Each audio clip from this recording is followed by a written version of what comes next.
So in terms of 80s bands who came up in the Sunset Strip scene, Motley Crue and Guns N' Roses are arguably the two biggest ones. And you happen to manage both of them at a certain point in time. So what was similar and what was different between the two bands?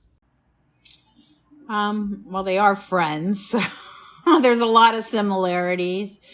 They like to party. Well, Nikki Sixx, in my mind, is the genius of Motley Crue and, had all the vision and all that stuff.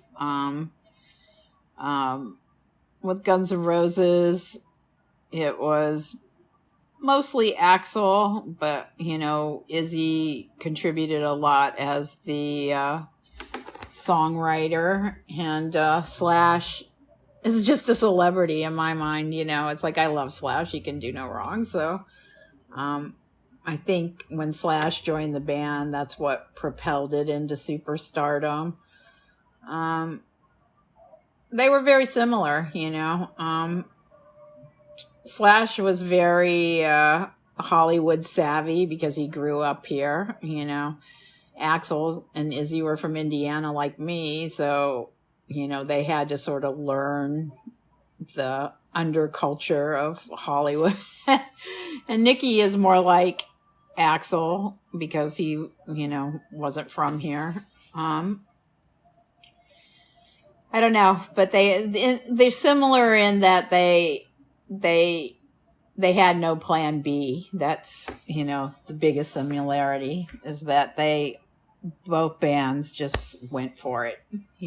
There was no, I'm going to be an accountant or whatever, Motley Crue and Guns N' Roses are two of the definitive bands of the 1980s, and in the case of Guns N' Roses, you can make a case that they are one of the definitive bands of the 90s as well, considering their records Use Your Illusion 1 and 2 were released in 1991.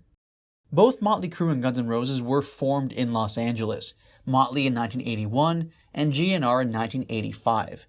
Of all the notorious rock stars of the 1980s, you could make a very strong argument that Motley Crue and Guns N' Roses were the two hardest partying bands out there, and that's saying something considering how many bands in the 80s were known for their excessive lifestyles. A perfect example of just how far over the edge the guys in Motley and GN'R were willing to go took place on the day before Christmas Eve on December 23rd, 1987.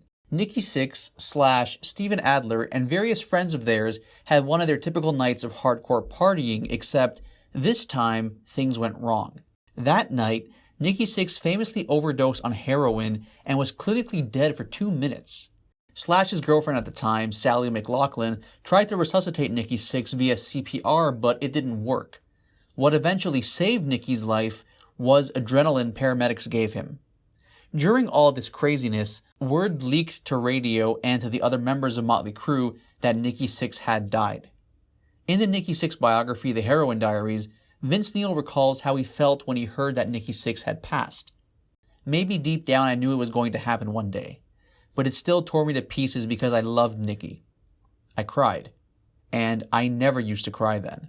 In a twist of fate, however, a few hours later, Nikki Sixx woke up in a hospital and then made his way home.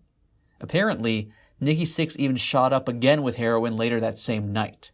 Now, interestingly, Steven Adler, who was with Nikki Sixx when he overdosed, disputes the accuracy of this story. According to Steven Adler, he was able to revive Nikki Sixx before the paramedics got to the scene.